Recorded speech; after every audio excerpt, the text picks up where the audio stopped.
So there's something very big that's going on. People around the world are feeling it, and they're knowing it, but they don't quite know what to do about it. So my vision over the last 30 years has been to try to compile information and put it together in such a way that people could create a unique vision for their own community and then give the community a choice. The Kid Carson Show is taped at MindfulMEDS Studio inside Conscious Lab, downtown Vancouver, Canada.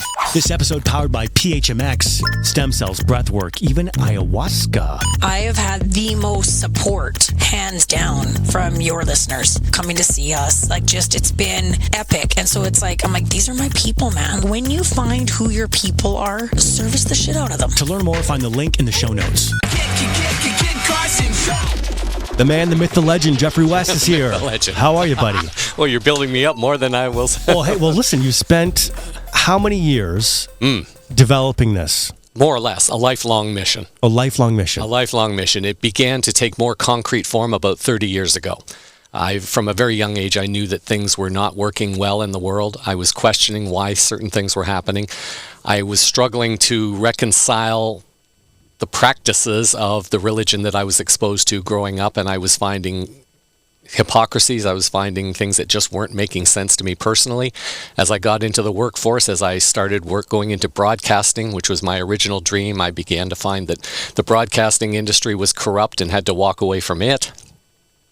I moved into the airline industry, multinational industries, and I found that all of them just didn't have what I felt was an honorable ethic in how they conducted. Now, everyone will say, well, this is just the system, this is the way it is. And yes, that's true, it is the way it is. So I'm not bucking the system, so to speak, but I'm looking at the system and I'm saying, okay, I can see very clearly things are not meant to benefit humans. The systems were designed very intentionally to keep us enslaved to debt, to illness or sickness, to fear, and to separation. Yes. So now we have to start looking at the systems that are in place in our world right now, and then how do we reconcile that by going into the spiritual and energetic shifts that are guiding the undertones of this global movement.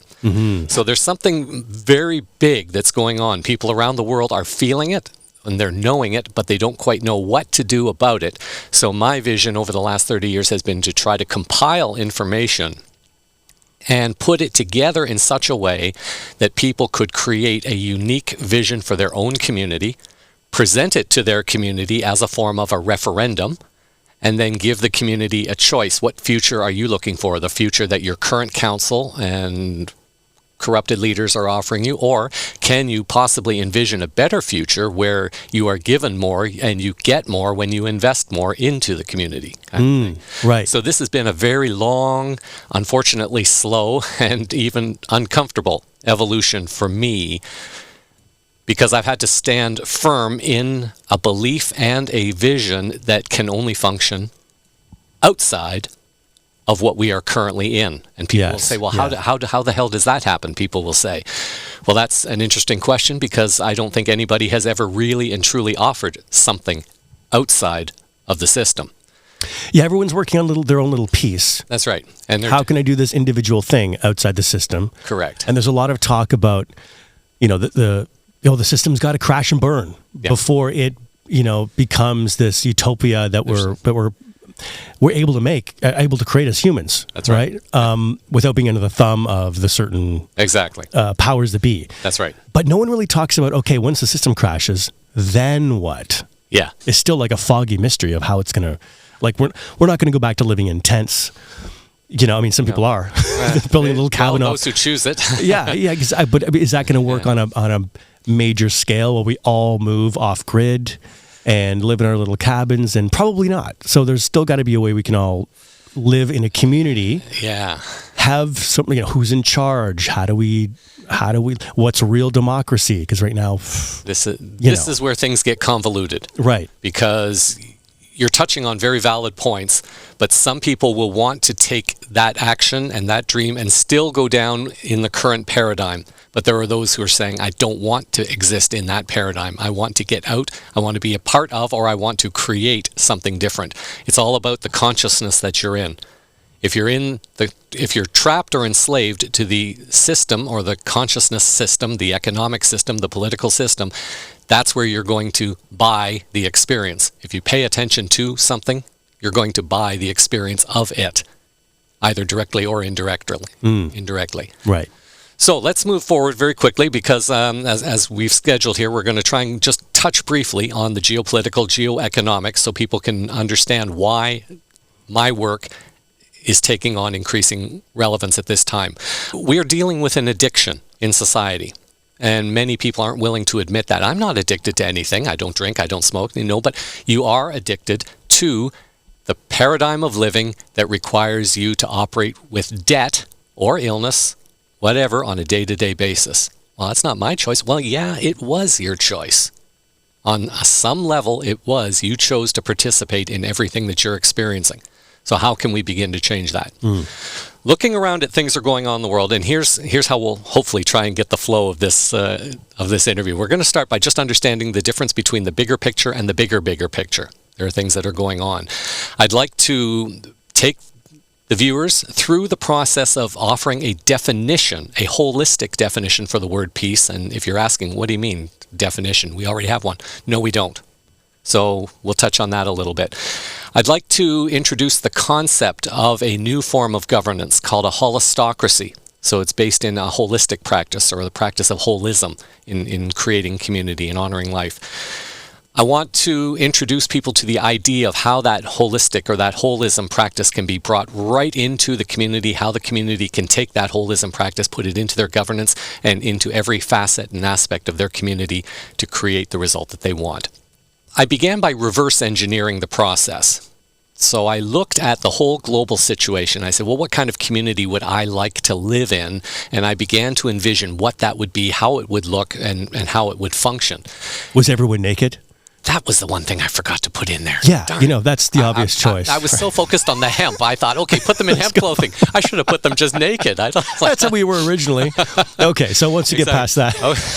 Hey, it's Kid. So listen, you've probably seen a couple of YouTube videos or whatever about microdosing and how it can cure all these amazing things. Most companies aren't living up to it. MindfulMEDS is. When I discovered them, my mind was blown. I knew I had to partner with them. So if you're stressed, a little bit of anxiety, I don't know, maybe you're depressed. You got some things going on, man. This could change everything for you. MindfulMEDS gives you the blends with lab-tested psilocybin, natural clarity. This is the most premium microdose you can get. They also have functional mushrooms that don't have any psilocybin in them. It's about finding out what's right for you. Go to their website, take their 3-minute quiz at mindfulmeds.io. I'll get the link in the show notes. Finally available in the US. Save 15% off anything in the MindfulMEDS shop by using promo code Kid Carson. If we reverse engineer the process, we look at the goal, then I ask the question, what has to happen first before that goal can happen? And I listed a number of criteria.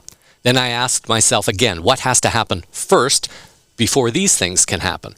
And I listed off a few criteria. What has to happen here before this can happen? And I kept going back and back until I finally came down to the 3 basic elements that we need to focus on for change. The 3 elements that are going to lead us through a chain reaction to a utopia. People get nervous about the use of the word utopia, but a better way of living anyway, for sure. Better way of living. So the main primary structures of control, be it governments, be it businesses or economics, banking, and religion.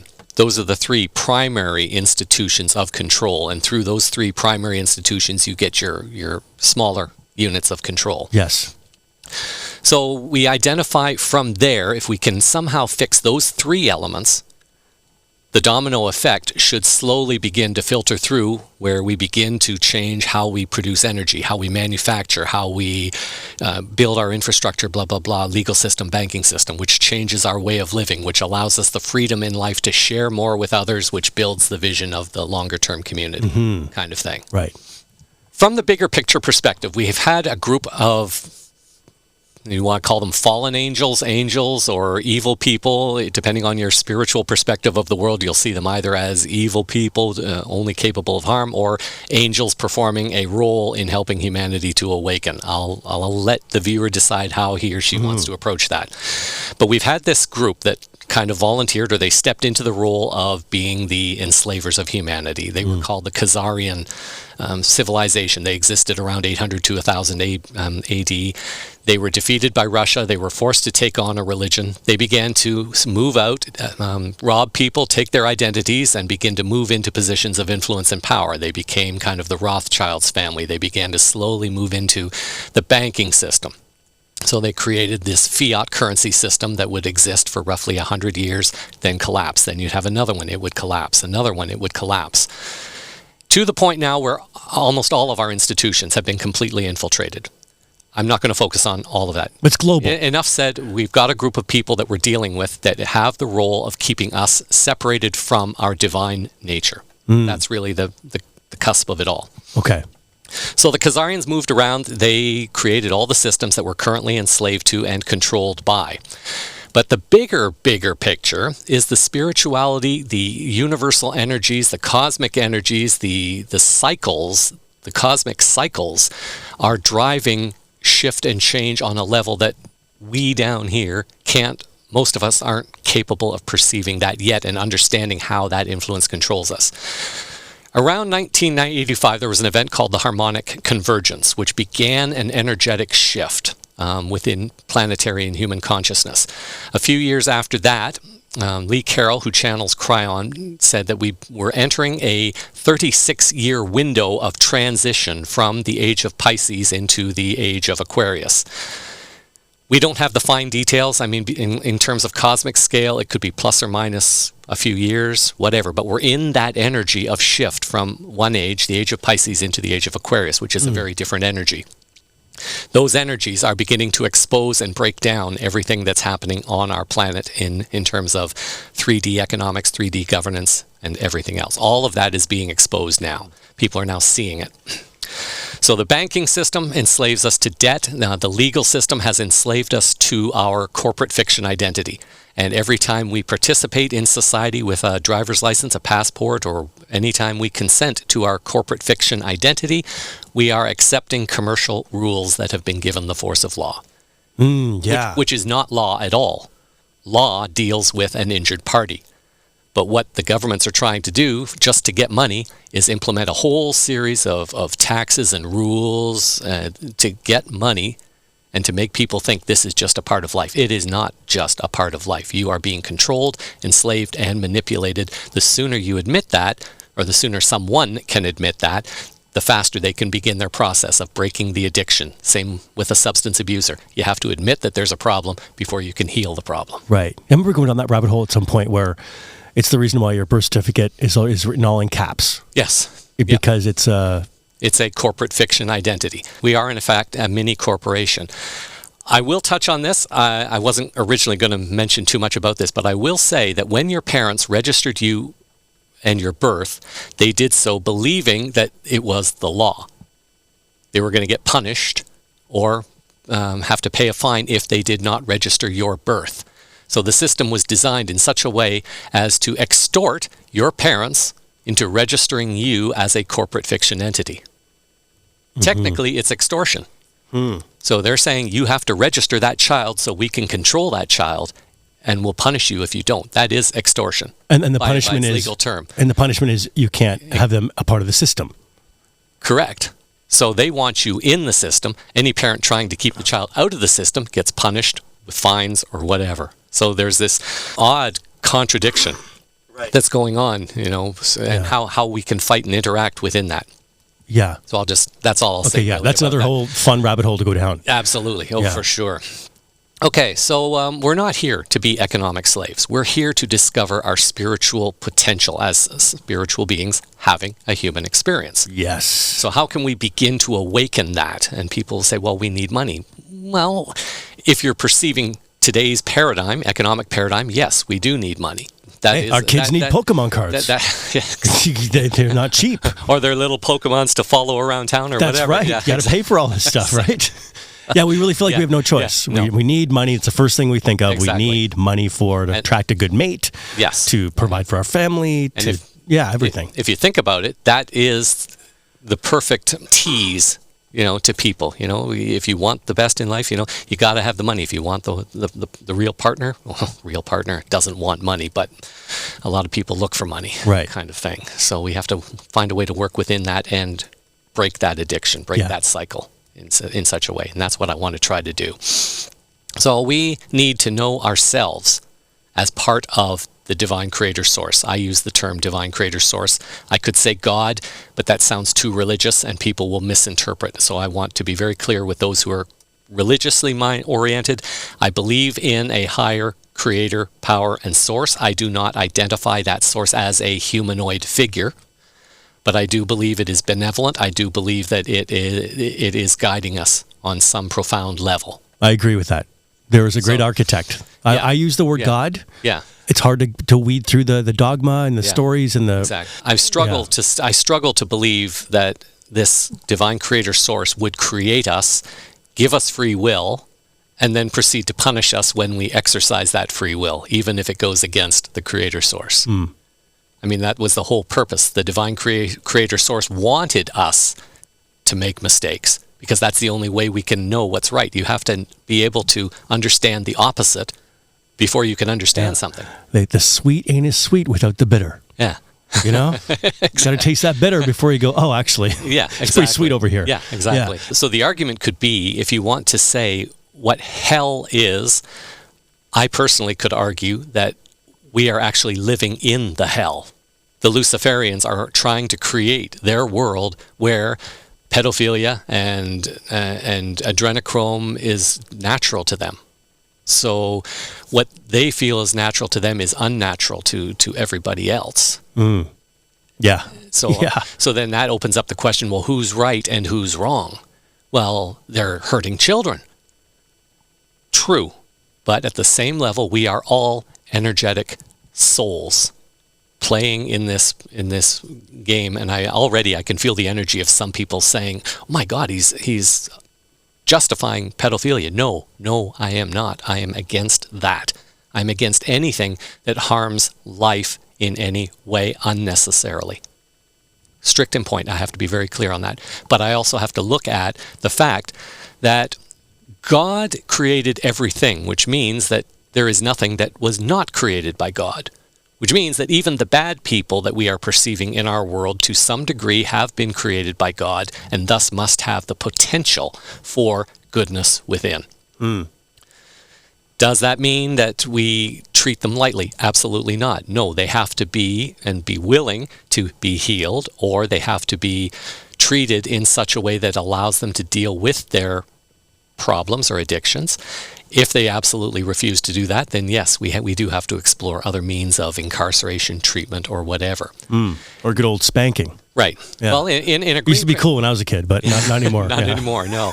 But in a Greenprint for Life community, the energy of the community itself would probably prevent that kind of violence from coming in. And that's So you've thought that far ahead with designing this. Well, I think that's a natural consequence. Yeah. I mean, if you bring people of a higher consciousness intent together to focus on the community solution and teach the kids how to participate within that, they're going to learn values that will take them away from the addictions and the life of crime that our current society propagates, kind of thing. Yeah. If that makes sense. Yeah, absolutely. This Okay. reminds me of when we lived in small villages Yeah. as a community. Yeah. And like everyone knew how to act. Yes. And there's a very clear distinction of there's specific punishments. Yeah. So we're bringing this back. Bringing That's- it back to the old school. To a degree, Yeah. and even in the form of a truth and reconciliation, like adding a truth and reconciliation step in the judicial process where the accuser faces the accused and a form of negotiation tries to take place on such a level before it even goes into a court system. And So you've of course, thought of it all. I've put a lot of thought into Yeah, this. well, decades. I really have put a lot of thought Yeah. into this. And everything I look at immediately is connecting in some way to the Greenprint for Life. I can't really walk around in the world without looking at the waste. Say, man, we're creating so much waste. We got to stop this. Man, look at the violence over here. Look at this. Look at the judgments here.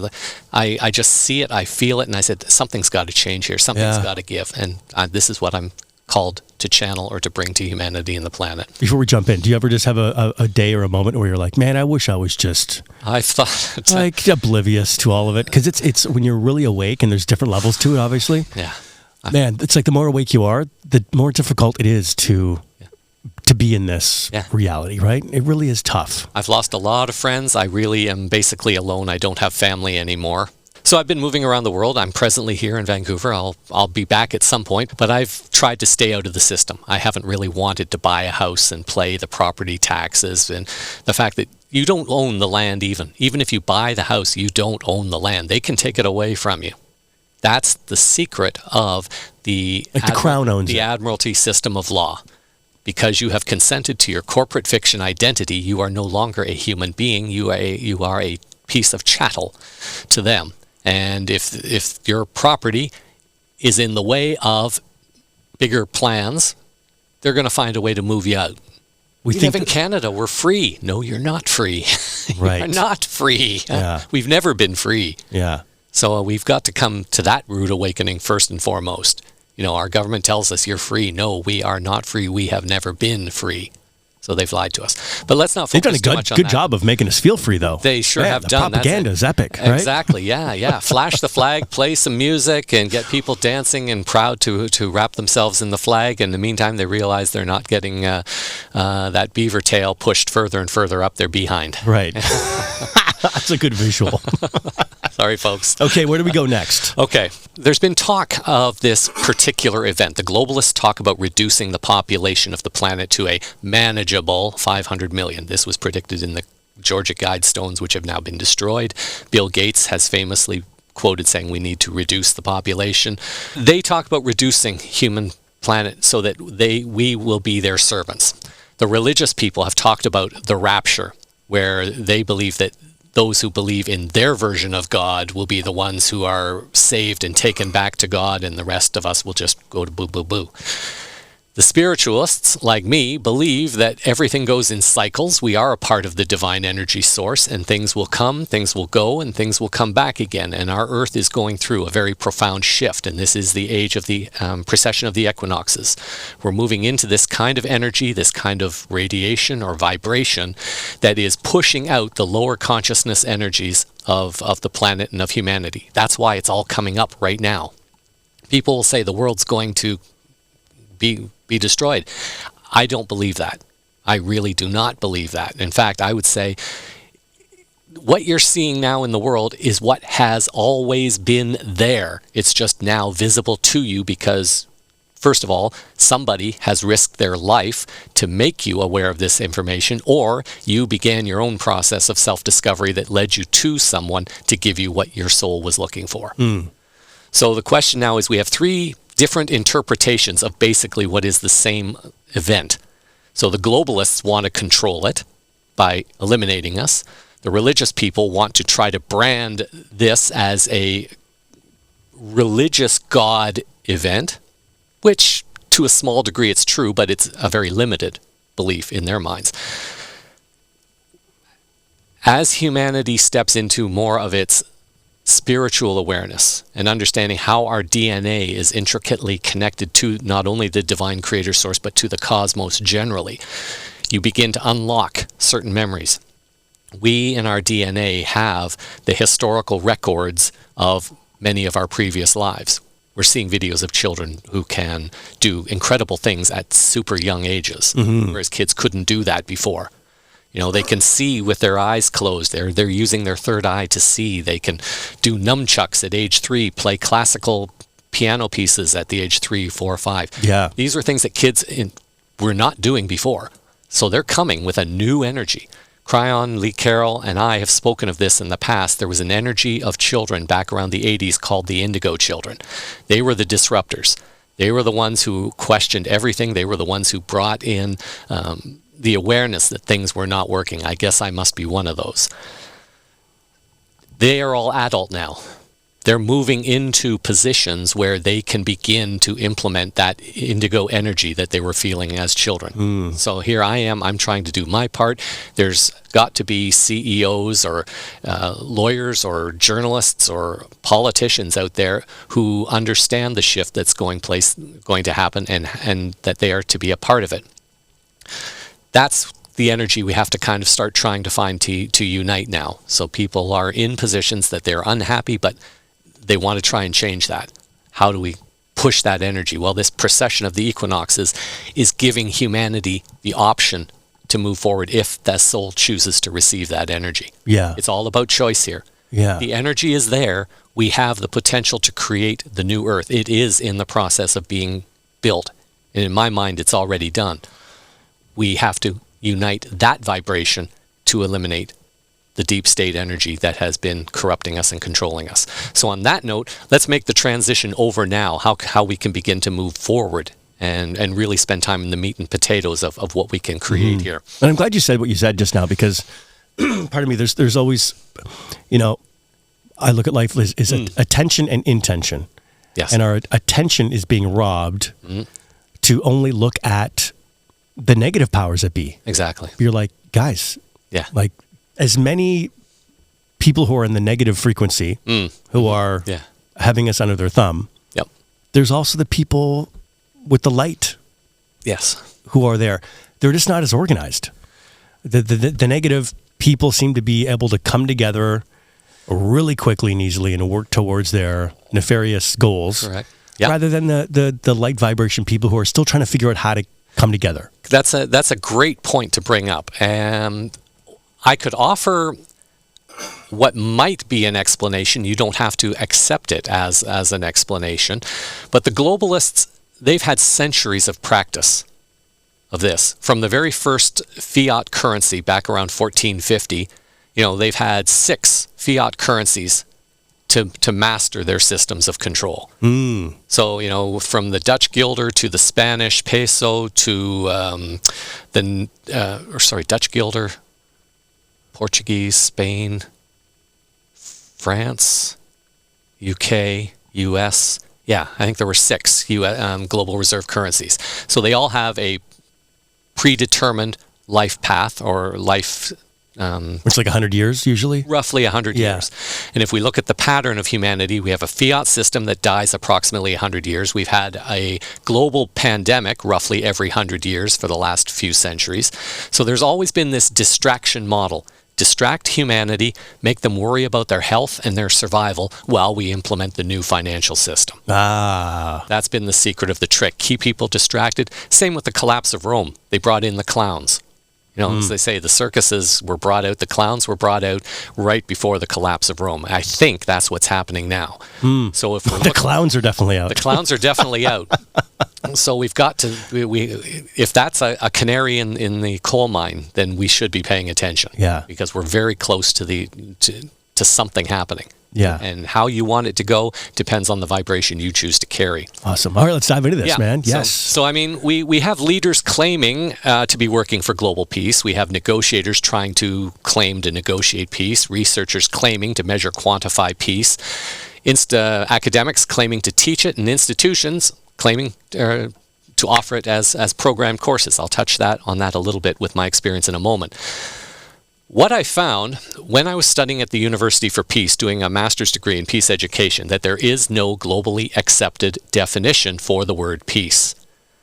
And that threw me for a massive loop.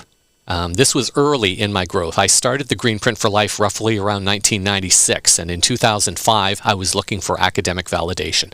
And I began to say, okay, the University for Peace would be a great way to get academic validation for my work. Where's that located? In Costa Rica. Okay. I discovered they're not interested in peace.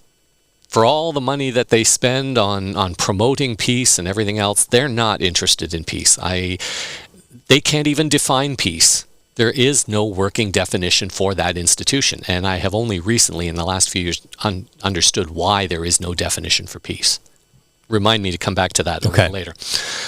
I want to lead first into what they have done and how it impacted me. When I did my thesis, I was expecting a definition for peace, something that could be noted and defined and experienced and explained within a certain context, and it wasn't there. I mean, we can look at a glass, for example, and say, well, what's a glass? Well, in our words, we can find ways to describe what that is.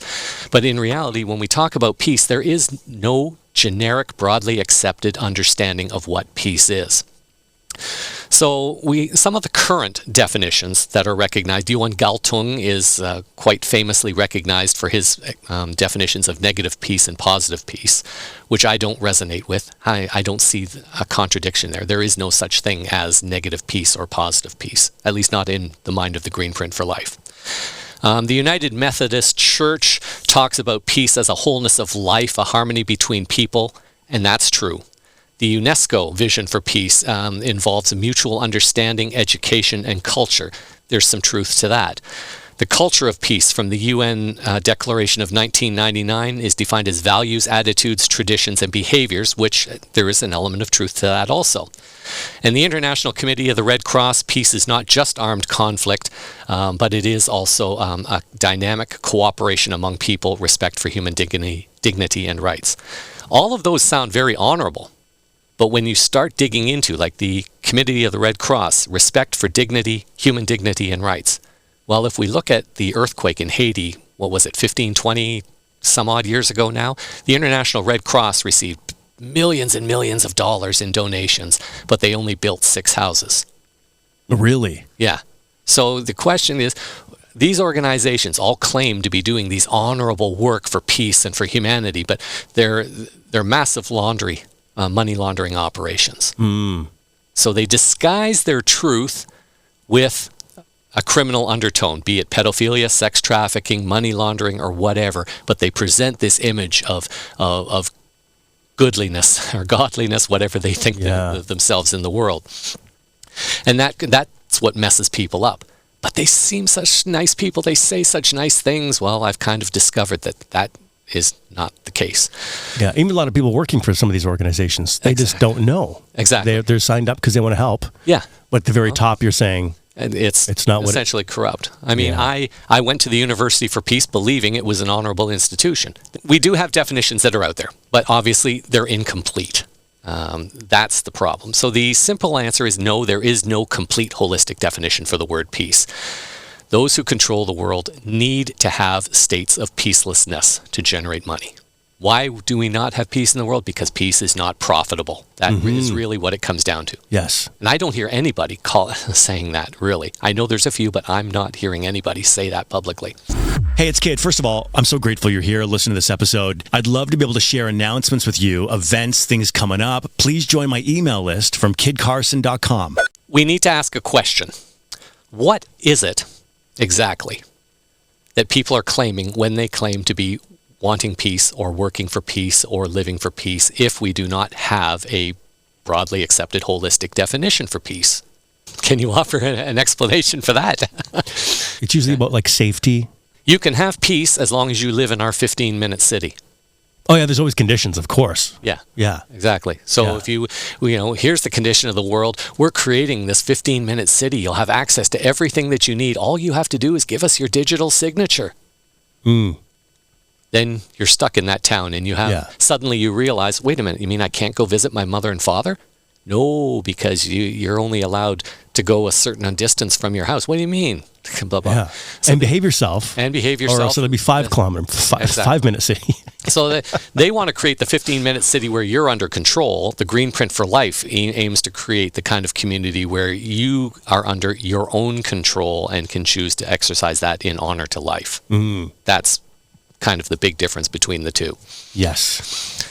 Okay, so the paradox of peace, then. Neil Donald Walsh, he wrote a book called Tomorrow's God. And in that book, and this is a quote that I put in my master's thesis, he writes the following: even today, with all your powers of instant communication and total connection, and advanced comprehension, and increased awareness, and sophisticated technology, and marvelous miracles, we still can't produce the one humble experience for which humanity has yearned for ages, and that is the experience of peace. The University for Peace has been around 45 years. They haven't been able to make a dent in global peace. Not a single dent. In fact, you could argue things have gotten immeasurably worse. So I have a bit of a problem with what the UPeace is standing for. The business of peace model is just a scam and a fraud. What is their power in the world? University of Peace? Like, are they known for... They're only recognized as an educational institution of the UN. And if you follow the UN, you probably already understand that they themselves are a corrupt organization and have been linked to weapons trafficking, money laundering, pedophilia, sex trafficking as well. They've been linked to it all. So there's good factions and bad factions. So it's an arm of the UN. Yes. Okay. So it's the educational arm, if you want to call it that. Indoctrination. Indoctrination. Right, yeah. So they find the future leaders of the UN, the WHO. Yeah. It's one of the avenues. Oh, I'm a graduate of the University of Peace. That's it. I mean, I thought that was such a big honor years ago. Now I'm just realizing it's just a mark of initiation and indoctrination. Right. It was nothing. So, I mean, UPeace claims it's unique because it's a part of the UN structure. And the like. So to the people who watch mainstream media, that sounds like a great thing. Yeah, exactly. So, but for awake people, they go, "Oh, it's a part of the UN. Big red flag." Exactly. Right. The NGOs are corrupted, and I tried to warn some of my classmates and schoolmates back then, and they said, "Jeff, you're full of it." Yeah. And they gradually pushed me away because I was trying to warn them of what was going on. Yeah, truth's uncomfortable. Yeah, exactly. Yeah. There's a group called the Earth Charter. It's part of the University for Peace. When I was there, they have 16, I guess what they call pillars or whatever that define their vision, their model, and their direction. I don't want to spend a lot of time on it. I'll try to pick maybe a few selective ones just to highlight what I mean by contradiction and hypocrisy. One of the pillars of the Earth Charter is the interdependence of all life, love and responsibility, democracy and freedom, justice across generations. They all sound very good. Obviously, we're not really in a democracy. Our elections are being weaponized. Our systems are all weaponized. Why is the Earth Charter not talking about that? If they want to create it, they have to educate people what's wrong with the structure. They're not willing to do that. That's where I call them out. To protect Earth's diversity, well, obviously corporations are not doing that. I mean, we're destroying our planet. Sustainable lifestyles, well, they're not really demonstrating that too much. Dignity, inclusion, and well-being, so-so. Nonviolence and peace, well, again, you can't measure that unless you have an accountable definition. So what I'm pointing out here is that institutions use their structures to try and present a clean message to the world that will resonate with the world and get their donation money rolling in, but people haven't yet connected that those same institutions are not practicing what they preach. So the UN has been notorious for creating declarations and everything claiming to do great things for the world, but it means absolutely nothing. The most important being the Universal Declaration of Human Rights. They put that out to the world as the flagship document for honoring humanity and the planet, and everybody stood up and said, yeah, wow, great. Well, here we are 40 some odd years later, 50, 60 years later, and we still don't have peace, and nobody knows what peace is. These institutions are just going along their merry way, raking in their money and saying, boy, we sure pulled the wool over the eyes of so many around the world. Yeah. Kind of thing. Do you want to share your definition of peace? Okay, let's come right into that, actually. So this is years in the making. Yeah. Ladies and gentlemen, drum roll, please. Drum roll, please. Well, let's see. Potentially the new definition of peace. Just before we come to peace, let me introduce the holistocracy aspect first, too, because I have a feeling that could go ahead. Okay. So with the Greenprint for Life, in order to have that peaceful type of culture and community, we need to have a structure in place that will allow that environment to thrive. And the Greenprint for Life has decided to name this a holistocracy, which is a holism, a form of holism. We need to replace our corrupted capitalism and our hollow capitalism with a more of a living holistocracy. So that's what the Greenprint would like to introduce to the world, something to replace capitalism, but follow a model that people are familiar with and try to transform into a more life-honoring capitalism. This is a new word you invented. Yes. Yeah. Say it again. This holistocracy. Holistocracy. Holistocracy. So, and the definition of that, the key definition, an emerging form of governance that ensures decisions serve the well-being of the whole, individuals, communities, ecosystems, Earth, future generations, and the universe, recognizing their interdependence and quantum entanglement. This sounds very OG, like ancient, like Aboriginal tribes. Well, that's how they would have lived. That's really what I'm bringing back. They had a whole thing like the indigenous wisdom is very central. Yeah. To the Greenprint for Life. The indigenous customs have believed that we are not owners of the land. We are guardians of the land for the children 7 generations into the future. Yes, yes. And that's what the Greenprint advocates. We do not own the land. We have to protect the land for the children's 7 generations. What choices do we make today that will serve this land and give the children the future that they deserve, that they're not getting now? That's the holistocratic energy that I'm trying to bring into the governance model of the Greenprint for Life. Right on. Okay, so we've talked already about breaking the addiction. So getting out of that 3D, what I'll call a 3D consciousness vibration signature, we're now moving into a outside of the box now, into the paradigm of possibility, how we can create something outside of the system. Now we get to your definition of peace okay. and life, and pardon me, right. and life. He's so excited. He's spitting all over the place. Right? I just want to share with the world. This is all flowing right out of me.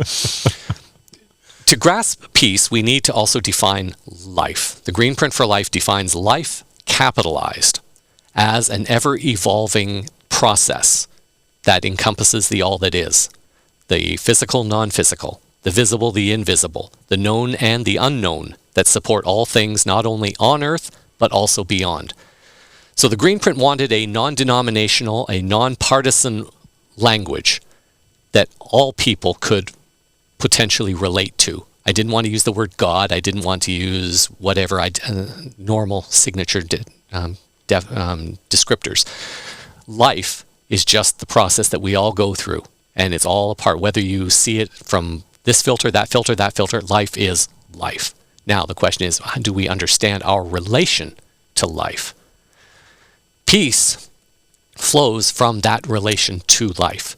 It becomes an internal experience of unconditional love for life and unconditional service to life relative to one's relation with life in each moment of now. So on any given day, the choice that you make will either be more peaceful or less peaceful. How you see the world in each moment will determine the level of peace that you're feeling. Is that, am I yes, no, I'm right with you. Yeah, okay. Yep. So in order to understand peace, we have to be willing to take on the very personal ownership of that experience. We can't just look outwardly in the world for peace. We can't just look to leaders to present peace. Peace can only begin in one place, and that's in here. You have to decide or someone has to decide what one's relation with life is going to be. Do I want to see the world as fearful? Okay, I'm going to go out and harm people. No, that's not very peaceful. Or, yes, I see the world as it is. I can see the energies. I want to transform those energies. But at the same time, I also want to create something that will bring a better and higher consciousness that honors the land. That way. Yes, love that. So we have life and we have peace. When we can define peace in this way, in a very holistic way, it terrifies the leadership, because this means they have to be accountable to this definition. And this goes back to what I told you earlier. This is why they don't want to define peace, because it means they have to be held accountable to it. So they will never accept a definition like this, because it's basically going to expose them as frauds, kind of thing. And that is inherently part of the challenge that I have introducing the Greenprint for Life in Life Vision. We have to reclaim a community or multiple communities, begin to show the world what that definition of peace is through the modeling in that community, as one example. Okay. I'll try to rephrase the definition of peace, because I suspect there's going to be some academics and some political types. They won't resonate with the spiritual component. I did come up with a more academic variation of that. We could say that peace is a dynamic state of harmony within and among peoples, cultures, and the earth, life itself, where justice, dignity, and ecological balance are upheld, and all conditions for debt, illness, fear, separation, and violence are removed. So that should help those that don't resonate with the spiritual definition. That'll give them a more academic or a more political understanding. Okay. So community becomes the birthplace of this holistocracy that I've talked about before. So we are in uncharted waters.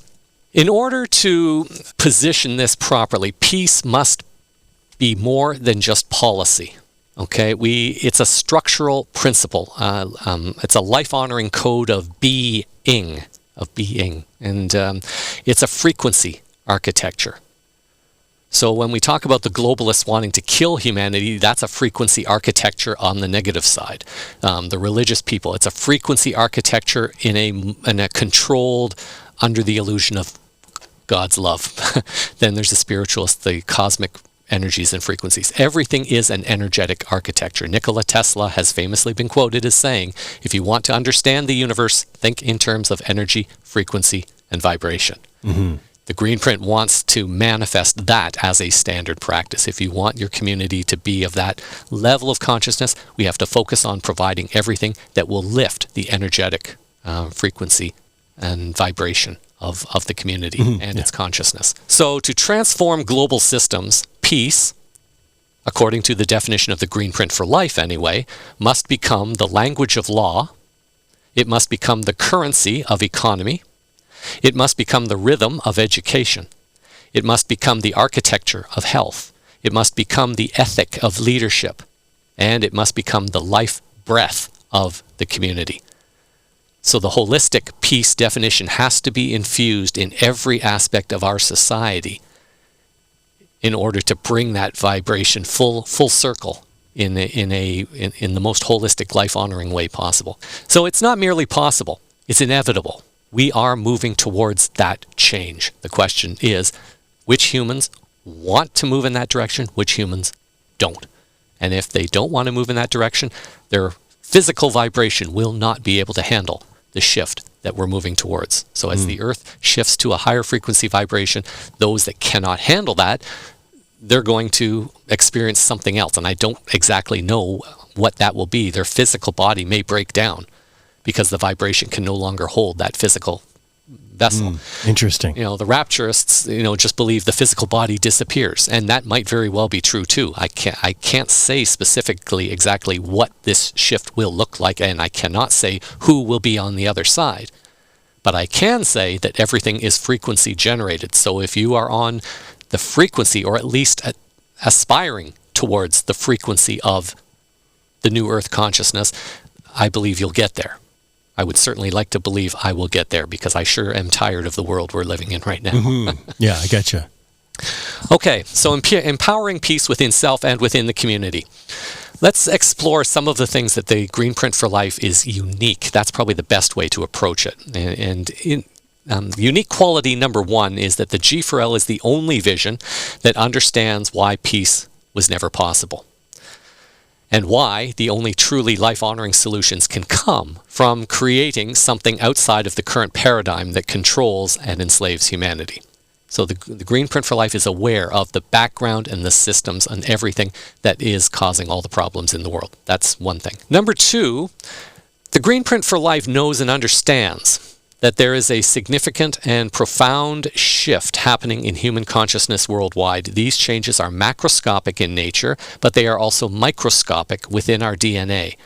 We're moving into a new level of cosmic vibration that is shifting our DNA. Some sources say it's awakening a more crystalline, fifth-dimensional energy within our DNA. We are moving towards crystalline beings as opposed to carbon-based beings. That is, and that is a natural, I guess it's a natural evolution. Maybe I'd better be careful about how I say that, but it feels like a natural kind of evolution. If you're moving from a more solid three-dimensional based graphite or carbon physicality into a more crystalline base, that feels of a higher consciousness vibration to me. Maybe some disagree, I'm not sure. But the Greenprint for Life understands that we are shifting on a cosmic level and on a microscopic level. That's essentially what number two is. Number three, I've offered two kind of matrix models that you'll see on your screen now, and one of them is in the form of an hourglass design. And at the top, it describes all the criteria by which people learn. People learn better with visual or audio or touch and feel, hands-on. The Greenprint for Life wants to find a way to channel each soul's unique learning ability to give it the best and most solid fundamental path for growth as early as possible. So from kindergarten or whatever, the children will have learned how to meditate. They will have learned how to control their energy. They will begin the process of identifying, I learn better with sound. Okay, we'll create an audio stream for you to learn, or I'm more physical, we'll create that stream. So the upper part of the matrix is to identify what the unique skills, abilities, aptitudes are of individuals.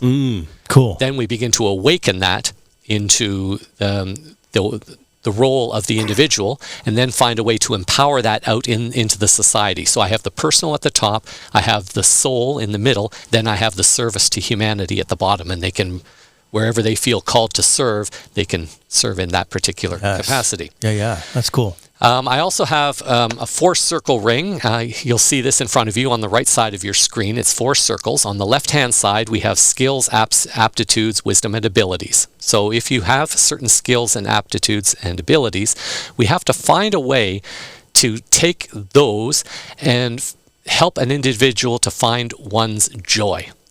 In other words, to create that which one loves to do using those skills, aptitudes, and abilities. So if you have a certain skill and you love that skill, you do it with joy. We also want to find a way to earn a meaningful living, and that is your service. If you can use your skills to fulfill a service and earn a living, then that contributes also to your joy. So just imagining, like, how great would it be to have a society where each person is doing like their gift to do. That's essentially what a Greenprint for Life community wants to attempt. It's rare now to find someone who's actually making a living with their gift. Yeah. That alone would change the world, dude. Exactly. It's crazy. Now take that one step further. If you've got your skills, aptitudes, and abilities, if you are doing what you love and earning a meaningful income in the process while fulfilling a planetary need, that the Greenprint for Life believes is what your life path is. So where the circle interact in the middle, that's where your life path is. It's the culmination, it's the sum total of using your skills, abilities, and passions to do what you love, to earn a living, and serve the planet and humanity in the process. And the sense of purpose that we'd all have. Exactly. Because they talk about that. Yes. Down the road when robots replace us, we have no sense of purpose. Exactly. And we're like, what the hell? What am I even doing here? Exactly. So this solves that issue. Well, the spiritual growth will become more important. The creative aspect will become more important. People will, once they've broken free from the addiction of, I got to have a job, blah, blah, blah. Once we've been able to wean ourselves off that addiction, people are going to realize, okay, I know this community's giving me food. I know I'm getting clean water. I know I'm getting clean air. I know I'm safe here. I don't need as much money as I used to need. I can focus on my creative joys now. Music, art, building stuff from hemp, or growing food in the local vertical tower food garden project, or building sustainable housing down on the waterfront. Kids will be learning all of these skills, but in more life-honoring ways now. How to honor the planet, how to find greater fulfillment. I think a lot of kids are they're starting to get tired of the technological age. Some of them, not all, but they want to find some other kind of sense of purpose. Well, yeah, it's created a loneliness epidemic. Yeah, well, that too. And it's cool. The kids are now, there's pockets of kids having these little movements where they just ditch their phone. Yeah. Like, I want to go hang out with my friends in real life. Yeah. And that's amazing that this consciousness is slowly starting to I mean, the children are going to show us when they're ready. Many of the children have been so beaten down. They're walking around like zombies. They haven't figured out how to express themselves with confidence, with love, and with joy. Society has failed them. A Greenprint for Life community would like to empower kids through the educational system in such a way that it builds a bond between each grade level. A student who wants to graduate from grade 3, for example, will have to mentor a student from grade 2. and will also be mentored by a student from grade 4. So the idea through the process is not only to build relationships between the grades, like to break down that grade barrier, we have to do a mentor process. So the grade 2 student gets the wisdom of the grade 3 student. The grade 3 student gets the wisdom of the grade 4, and so on up the system. Yeah, that's cool. But it builds a bond, and that's what's important. It establishes within the soul a sense of purpose and connection with other people. And as that grows through the purpose of the years, hopefully they will bring that energy back to the community and want to build something more in that sense. Yes. So those are the kind of models that the Greenprint for Life operates under. What makes the Greenprint for Life unique? Number 4, there are various guiding pillars that are forming the foundation or the basis by which this vision has been organized. We have the governance for life, which is more ethically oriented. We have the health for life, which is more holistic in its base. The economy for life, which is more regenerative as opposed to consumer oriented. We have the peace for life mission, and then the AI for life, which if there is a way to reconcile AI, I don't know yet, but if there is a way, I would like AI to play a benevolent and holistic role within the design of the community. The community can program all of its values into the AI module that maybe someday I build or someone can help me build. They program all of those values in, and that system becomes the neutral overseer of the community. So no one can come in and impose a certain ideological belief, because the system will say, well, we don't hold that particular value kind of thing. We're trying to transform into something else. We don't want necessarily the unique. Oh, I better be careful here. I know I can hear some people already. Well, then don't say it. No. I'm just kidding. No. Just kidding. No, I don't want to make AI the central focus, because the heart of the community should always be the people. The AI really is only meant as a supporting mechanism. Yeah. So we would like to rebuild our waterfront, for example. Now, if all of the values have been programmed in a good way, the AI would be able to say, well, you've got your school is here, or this is here. We could set up this, or this, or we could build this, or this. I'm only beginning to touch on the potential of AI, so I can't say specifically how. I know it has the potential to help with governance in terms of being a more neutral, unbiased vote counter, for example. It could help with the managing the accounts. Keeping track on a quantum level, all the transactions that are being made, so that any corrupt transaction can be caught and tagged immediately. Yeah, it's powerful as long as it's I programmed right from the beginning. Garbage in, garbage out, love in, love out. Yeah. This is where I'm open to exploring the potential for AI. The Greenprint for Life does not really envision a world that I think the globalists want with AI. I really want to see something much more holistic and life-honoring. I believe it's possible. So if there's anyone out there who wants to make a name for him or herself and knows how to build AI and wants to create a model that could potentially we're just looking for a really awake billionaire. A a trillionaire. Just, come on. This guy's got the whole plan laid out. If you're out there and you resonate, I would really love to hear from you. A few things that we could try to do here to help make the world better. Yeah. Before we go ahead, where would the dream spot be? Ideally, if someone said, here's a couple $1 billion. Ideally, I would like to find a place that has access to a lake. I would like the community to be able to have access to a lake. If there's mountains and forests nearby, those energies, I believe, bring a very grounding sense to a community. So I want nature to play a prime role in setting the tone for any community, if we are building from the ground up. Obviously, if you have an already established, you've got to work with what's there. Okay, Geoffrey wants to buy Squamish. So if Squamish is for sale... Let's not upset the people living in Squamish. However, I will say that if there is an indigenous nation that would be willing to offer a certain number of acreage for the purposes of establishing such a model community, then I would be open to hearing from you. That'd be cool. Just like a smaller community is to test it out. Yeah, exactly. Yeah. and be cool. and work on it on that level. As long as you've got land where you can grow hemp and bamboo, and I'm going to come to all of that in just a moment. So I've created a GreenPrint for Life global foundation organization chart. So it oversees and will guide the responsibilities and everything else. And if you're looking at the slide on your screen right now, you'll notice that the GreenPrint for Life Foundation is at the top. Then we have a board of directors. We have a global think tank. And the global think tank primarily is responsible for researching solutions all over the world and deciding whether or not they have value within the GreenPrint framework. And they will create a database, a library of various solutions, the country of origin, and the potential. And from this particular structure, we move into the organizational chart for the municipality itself, and that's the next slide you are now seeing on your screen. So we have the global foundation at the top, we have the municipal council and governance underneath that, and then we have a similar structure that is along the same lines as the global foundation.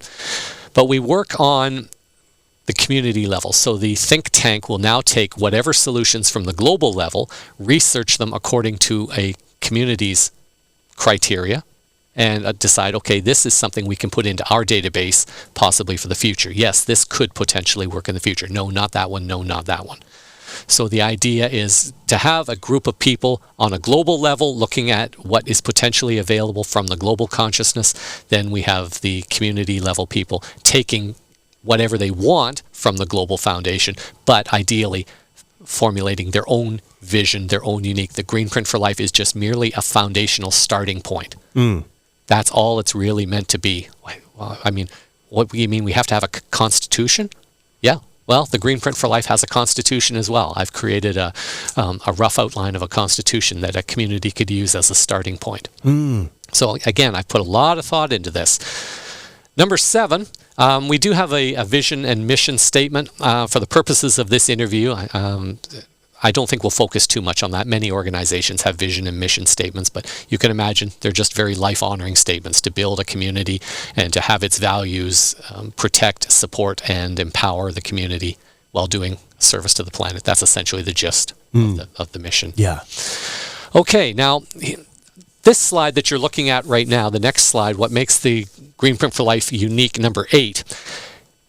Once we have been able to get a community interested, how then can we begin to utilize all of this untapped wisdom within the community? What has come to me, and there may be better ideas, but what has initially come to me is that you take an arena, the local arena or whatever, and set up breakout stations. So one breakout station will look at health, one will look at governance, one will look at law enforcement, one will look at medicine, one will look at science and technology, one will look at agriculture, one will look at architecture. Also, all these different breakout groups will be there. And the community professionals will go to their respective breakout groups. The doctors will go to health. The engineers will go to our infrastructure. Politicians can go to governance or whatever. They will put down and talk about how they could refine and redevelop their own profession in the community in the most life-honoring way possible. So we're taking the opinions of the experts who are working in those jobs. We're giving them the chance to outline what they think needs to be fixed. And then from there, the community would be invited to walk around to each breakout station and offer what they think. Because sometimes fresh eyes come up with new ideas. I want the doctors to walk around to the other breakout stations and say, how can we fix law enforcement? I want the law enforcement to say, how can we fix health? How can we fix government? I want all the people in the community to be able to walk around to these stations and say, we want this, we want this, we want this. Once that has been compiled, and all of that data could go into the AI, for example, the AI could analyze and assess all of that data to say, okay, 50% of the population think health should move in this direction. 65% would like to see this, or blah, blah, blah. So however the community receives that data, they can move forward because they now have a bit more of an understanding from community input, not remote governance input. That's what really is going to be key here. So what a community will get out of this, exactly what it puts into it. It's not about me or the GreenPrint telling people what to do. It's just saying, all right, here's the structure. So each community could do their own thing. Yes. You use it on whatever level you think it will work for your group, your community. Yeah, awesome. That's essentially what it's coming down to. Yeah. I do, in my mind, I admit I have a higher look and feel for the true GreenPrint for Life communities. But it's not for me to say to a community, you have to do it this way. Right. So yeah, that makes sense. Just take what you want out of it and use it. If you really want to transform your community, you could hire me. I'll come in as a consultant. I'll sit down with you. I'll oversee your community process to help people get going and to collect all the vision. If I have the AI model available at that time, I'll work with you to upload the data and put it into place. You have your vision, present it to your community, and if you're willing to get elected for it, good luck. You know, thank you for doing your service to humanity and the planet, kind of thing. Yeah. So that's how I want to get the community involvement. That's going to be really key, letting them feel like they're part of the process. That was number 8. Number 9, some of the things that the GreenPrint for Life wants to look at when going into a community. There are things, obviously, that make a community unique. The agriculture of the food, what's the climate, the type of food that's offered there. The elevation, the education, the economy, banking, energy, communications, the annual precipitation, what's the infrastructure like, the architecture, the health, the governance. How can we do a customized community design? What will the enforcement branch look like? The penal branch and the judicial and the legal branches, how will they look? How will they function within the community environment as opposed to the national environment? Is there water, forests and mountains nearby? What spirituality or religion may be observed in the community? What are the transportation routes that are nearby? What practices for the end of life or the birthing can we introduce that will help give souls a good entrance into the world and a loving exit from the world when they finish their purpose? All of these are considerations as to what can go into laying the structure for a community.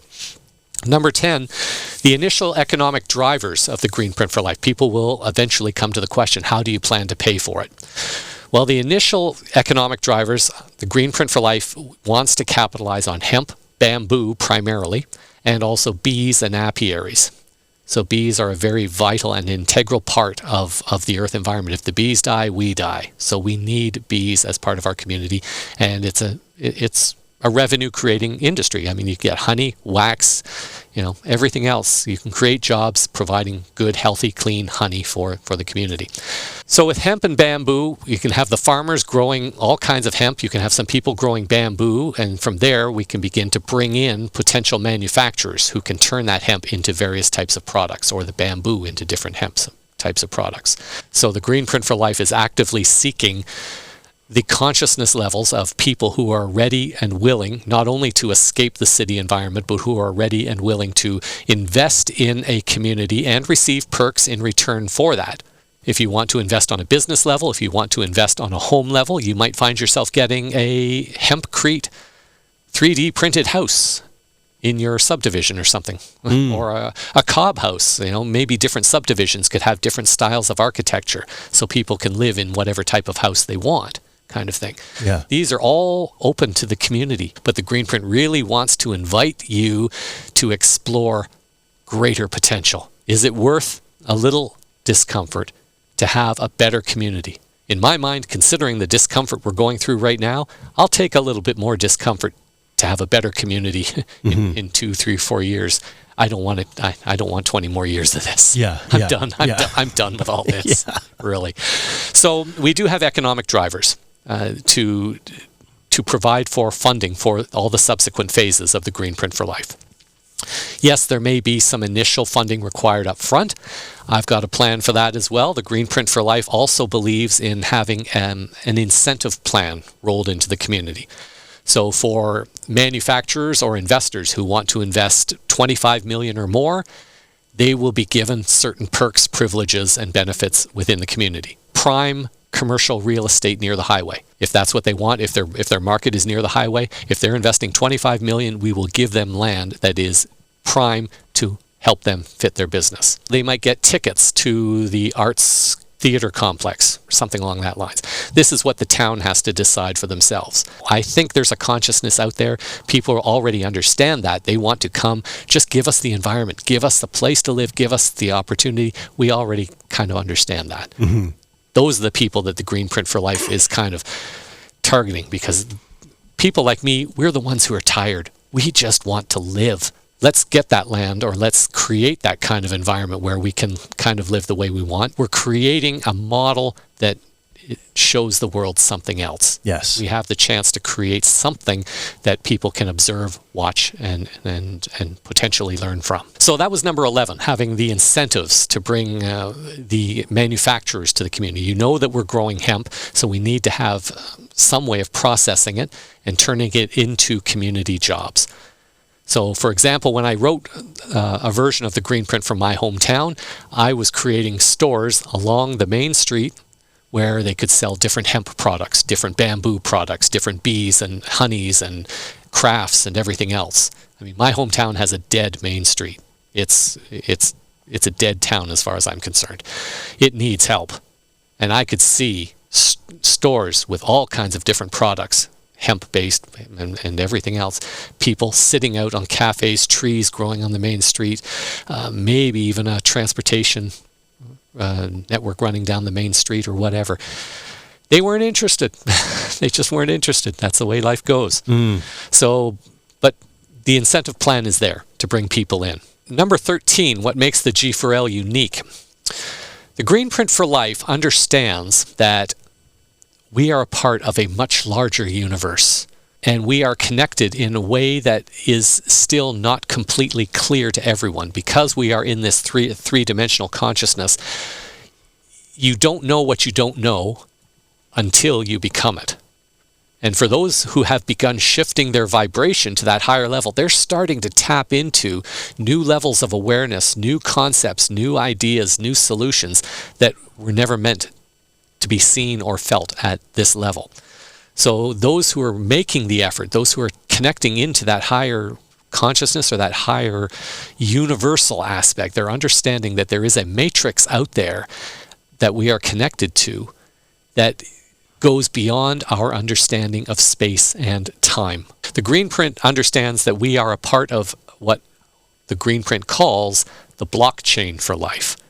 So people are now starting to grasp what a blockchain means. Not everyone, but people are hearing that term now. They're starting to grasp that a blockchain is a package of information that is split up and stored in remote locations on different servers in different locations of the world. So when you make a request for information, it goes to one node to get that piece, and that node will tell it to go here, which will tell it to go here, to tell it here, and it will pull the information together to give it to you. It's a way of storing information in a non-centralized form. And I'm beginning to tap into the fact that that is how our universe is.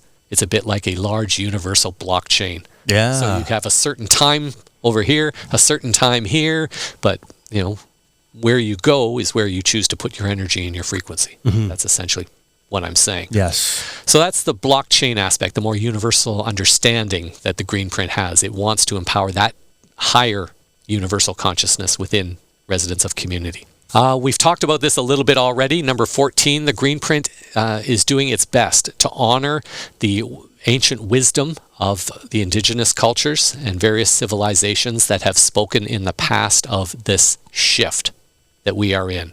They have described a period of time when there would be a great rebalancing on the earth. We are in that rebalancing right now. So this is unfolding. It is not something that has been prophesized. We are in the middle of it. It is happening whether we're ready for it or not. What makes the GreenPrint for Life unique? 15.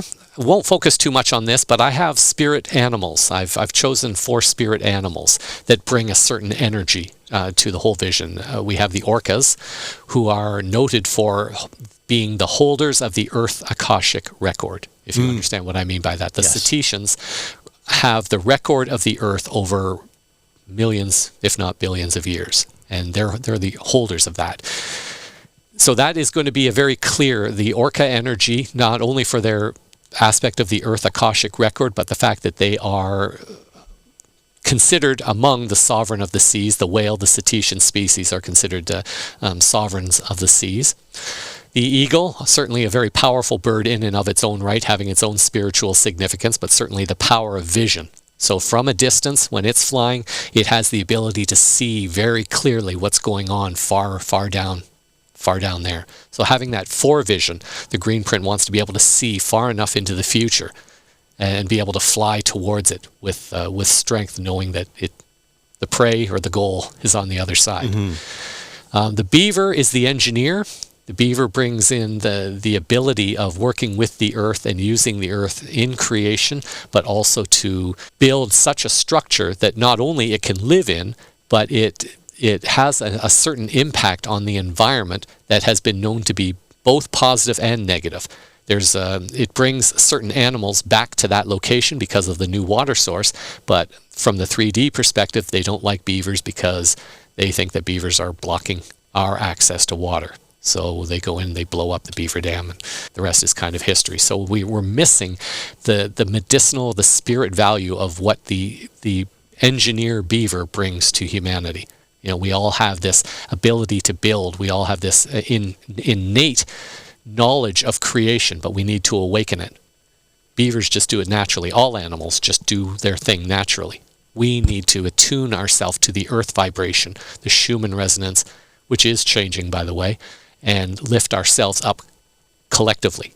Animals, earth, and ourselves, not just humanity as a dominant species. We're not superior. We are not. Yeah.